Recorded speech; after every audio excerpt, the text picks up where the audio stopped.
You're not lazy or unmotivated or broken. Your brain has just been wired for survival and it doesn't give a damn about your success. But once you learn how to use your brain correctly and learn how to flip that switch in your brain, your productivity is actually going to start to feel easy. So let's make it easy for you to take productive action. No more dragging yourself through the day, white knuckling to force yourself to do something, or endless to-do lists that you never finish. Just focused, unstoppable energy that actually sticks. So if you've ever felt like you were meant for more, but you self-sabotage and you just can't figure out how to be more productive, this is the episode that you've been waiting for. So the first thing, which is kind of counterintuitive based off of what I just said a second ago, is this. The first thing you need to do, stop trying to be productive and start trying to become clear. Most people think productivity means doing more, adding more to your plate, more on your to-do list, working more hours. But real productivity, like the most productive people that I know, do less, but they do it with like ruthless clarity. And so it's deciding in your life what matters the most and then just forgetting about everything else. That's the difference. Instead of just adding more to your plate, you're going to be doing less, but you're going to be doing less better than you ever have. And so it's clarity first, output second. You have to realize that your brain, it's not really a productivity machine. Like it is a pattern creating survival tool. That's what it is. And so if you don't give it real and especially clear direction, a lot of times your brain will just default to distracting itself, which is why you'll find yourself on your phone or sitting around watching Netflix or scrolling and shopping. So you have to get really, really clear on what the most important things are. You know, if you're trying to plan for this quarter, say like, what are my top 3 priorities this quarter? Or if you're just trying to plan for today, what's the 3 most important things that need to be done today? What actions will move the needle in my life? Or what actions will move the needle in my business? And figuring out the Pareto principle, the 80-20 rule, because 20% of what you do will bring in 80% of the results. So why don't I spend the majority of my time focusing on that 20% that brings in the most results? You know, and then you start asking yourself like, you know, what am I doing out of routine or autopilot? You know, when I just find myself, oh yeah, you know what? I go to the kitchen and I end up getting something to eat, you know, and I scroll on my phone for 20 minutes. Oh, I just lost 20 minutes right there. You have to understand you can't be insanely productive if you're not crystal clear on what your highest priorities are. And I know many, many people that are busy, and you probably know many people that are busy. You might be a person that is busy, but it seems like even the busy people rarely get anything done. And it's not because they're not checking stuff off their to-do list. It's because they don't get the really, really important things done. They just check off the small, easy tasks versus the needle-moving tasks in their life. And so each morning, it's important for you to wake up and to think about your day and say, what is the one thing that would make today a win? And write that thing down and become laser focused on getting that thing done. And we will be right back. Hey, I want to interrupt today's episode to tell you about my sponsor. It is me, myself. If you didn't know, I obviously have some coaching programs outside of the podcast to help you learn and grow and become a better version of yourself. Step-by-step programs and processes to help you become better in your life and create the life that you want. If you want to learn more about it, you can go to coachwithrob.com. Once again, coachwithrob.com. Check it out. And let's get back to the episode.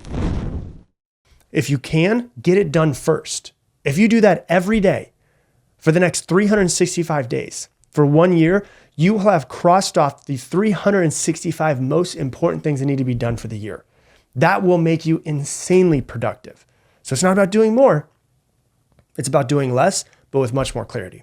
Okay, that's the first thing. The next thing is you actually need to start talking differently to yourself. You need to rewire your identity from the inside out. If you still see yourself as someone who procrastinates, or someone who is lazy, or somebody who burns out, or somebody who can't focus, no to-do list or productivity tool is really going to save you. Productivity begins with your identity. So many people are lazy because they just keep saying that they're lazy. They procrastinate because they always say that they procrastinate. They're poor because they always talk about how hard it is to make money. You get what you focus on, and you will always take actions that align with who you think you are. And so if you keep saying, I'm lazy, I'm not productive, I'm somebody where, gets screwed over all the time, I don't have any good luck, that's what your life is going to be. Your words and your thoughts are going to create everything in your life. So you need to change the way that you see yourself, the way that you talk to yourself, and the way that you talk to other people about yourself. You need to start saying things like, I'm becoming the type of person who, ... So instead of saying I'm lazy or I procrastinate, I'm becoming the type of person who finishes everything that I start. I'm becoming the type of person who plans ahead. I'm becoming the type of person who protects my time like it's the most important thing in the world. I'm the type of person who is building $1 million business. This isn't about faking it. It's about training your nervous system and your subconscious to actually expect success and to take the right actions. So that's step number 2. Step number 3 is that you need to use the dopamine in your brain like it is an internal drug dealer, right? So let's get neurological for a second. Dopamine is your brain's chemical of motivation. It is your brain's, oh my God, I want to do that again chemical, right? That's what you want to think. The most addictive drugs in the world are the high dopaminergic drugs. The most addictive drugs are the ones where your brain gets the most dopamine from it. And so your dopamine in your brain is your brain's, oh my God, I want to do that thing again. So it's not just for pleasure, it's for motivation. I want to do that again. That was great. I want to do that again. But here's the thing you have to understand. Most people chase cheap dopamine. And that cheap dopamine comes from scrolling on your phone, sugar, checking your inbox over and over again, checking your Slack messages, which means that when you get dopamine from doing those things, your brain wants more dopamine the same way that you got it before, which in turn oddly kind of makes you addicted to the thing that you don't want to do. Productive people create earned dopamine, like earned dopamine on real wins in their life, on deep work, on growth, on checking off the highest priority on their to-do list. Like checking off that highest priority task, that is the thing that needs to give you dopamine. And your brain's gonna go, you know what? That was pretty amazing. I wanna do that again. So let's say, for instance, you need to plan out and present a presentation in the next couple of days. And that could mean that in the next couple of days, you're going to get no dopamine off of this task until it's finished. What I would rather do is take this entire thing and split it up into smaller tasks so that my brain keeps getting all of these little micro wins and these micro rewards of dopamine. And so let's say that part of it is, you know what I need to do? I need to do research on the competition. Okay, that's going to be one of my micro tasks. I need to pull stats from previous quarters. That's going to be one of my micro tasks. I need to put it into visible graphs. That's going to be one of mine. I need to create part 1 of the presentation. That's going to be one. So instead of getting dopamine 3 days from now, when it's actually finished, I get dopamine 5 times a day going, this is great, I want to keep going. This is great, I want to keep going. Each micro win gets you excited, gains momentum, and releases dopamine for you. And that makes you want to keep going. And so that's one thing that you could do. Another thing that would really help with this as well is to use something like the Pomodoro technique, where you work for 25 minutes and that 25-minute sprint, whenever you get it done, you're like, oh my God, I was actually pretty focused. I'm pretty proud of myself for how much I got done in those 25 minutes. Boom, you get dopamine. Do another Pomodoro. And so basically what you're doing is you're setting up these checkpoints throughout your day, which is getting you kind of addicted to taking the action you need to. You can also pair it with things like music that you like, because the music releases dopamine. You get excited and you listen to music that you like as you're doing it. And you can sit there, and when you get done with the actual task, you celebrate yourself. You celebrate yourself, you're like, boom, done, nailed it. That was awesome. I'm so proud of myself, I get that. That sounds ridiculous. Celebrating yourself sounds corny. It's not corny. It's neuroscience. Every time that you acknowledge a win, something that you just did, no matter how small it is, your brain releases dopamine, which then reinforces the behavior that you just took and wires in motivation to want to do it again. And it turns into a progress reward loop, helping you build momentum and keep going towards what it is you need to do.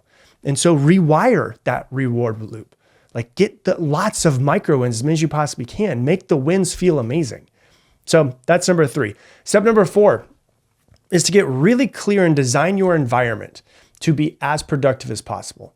If you want to guarantee that your future self won't flake out, set up as much friction as you possibly can in your environment for you to not go to your phone. So much friction to get to your phone, not go to your notifications or your email, whatever it might be. The most consistent people They don't have the best willpower in the world, but they have created an environment that will not test their willpower. So it's not about being hard on yourself. It's about making success and taking action easier than failure. And so one thing that you can do is you can do what I call temptation bundling, right? You pair something that you love with something that you need to do that you're resisting. So like something that you love could be like your favorite podcast or like iced coffee or something like that, with something that you resist, like admin tasks or working out. So like an example would be, I only listen to true crime podcasts when I'm cleaning the kitchen. Now you're doing the thing that you need to get done with something that you love. I only watch TV when I'm running on the treadmill. I can only have another coffee if I do 100 push-ups and 100 squats. So you're pairing something that you resist with something that you love to make sure that you actually get it done. Another thing that you can do in your environment to make sure you take more action is to set up these traps or blockers. So like put your phone in a different room. I don't know how many times I've said that on this podcast. Like the other day, 2 days ago, I needed to be really productive. I had a lot that I had to get done. I kept my phone downstairs for 10 hours because I was like, I'm just not going to have time to look at it. And if it's not next to me, I'm not going to be reaching for it. If you need to be really productive and you spend too much time on social media and you need to get your business running, delete social media Monday through Friday. You can re-download it on Saturday and Sunday if you want to. If you spend too much time watching Netflix, remove your TV from the wall during the week so you can't watch it. If you browse on and do too much shopping, use browser blockers like Freedom or Cold Turkey. You can schedule co-working sessions with people that work in your area so that you build accountability. If your environment doesn't support productivity, no amount of ambition will. And so here's the thing. You have to learn in this situation to protect your focus like it's $1 million asset, because it really is. Like imagine if you were paid $10,000 every time that you protected your deep focus, and you had to pay out $1,000 every time you broke your focus when you were doing something important. You'd stop letting everything and everyone hijack your attention, right? You would build a system to never be distracted again if it was that high of stakes. Do it. Figure out a way to create like productivity boundaries in your life. Put your phone in another room, not just face down, but like in a completely different room. Use noise canceling headphones. Tell people like, hey, I'm heads down from 9 to 12. I will respond after that. Don't message me. It's not rude. It's really self-respect in making sure that you are productive in the time that you have set up. So that's number 4. Number 5 is to master your energy, not just your time. Most people are obsessed with time management, but they don't think about their energy throughout the day. Without energy, your time management is absolutely useless. And so you've got to ask yourself, like, what drains me that I don't want to do anymore? Who drains me that I don't want to be around anymore? What fills me? What gives me energy? What time of day is my brain the sharpest? When do I crash throughout the day? Like productivity isn't just about what you do, it's how well your brain is able to show up in the time that you can. And so that's why rest and hydration and movement and joy are fuel to getting things done. And so what you really got to think about is like, when is my energy the best throughout the day? And that's when you should schedule your most important things. And then the last thing that I want to talk about is to start getting really good at auditing yourself every single week, right? Like audit yourself every single week. Every Sunday, you need to treat yourself as if you're the CEO of your life and you're having a CEO meeting with yourself. Every Sunday, 30 minutes, you sit down and you look back on last week and you said, hey, what did I do well? What did I not do well? And what do I need to stop doing? What do I need to start doing? And what do I need to continue doing? Stop, start, continue. And then you, after looking back on last week, you look back on this next week and start making those adjustments and putting it into your schedule. And you audit your life as if it's something that is extremely important to you, because it should be extremely important to you. So many people put more time into their job working for somebody else than they do their own damn life. And so when you sit down and you actually start making moves on how to be more productive with every action that you take every single day, and then you audit yourself every single week, you start becoming more productive and you become way more productive than you ever have in your entire life.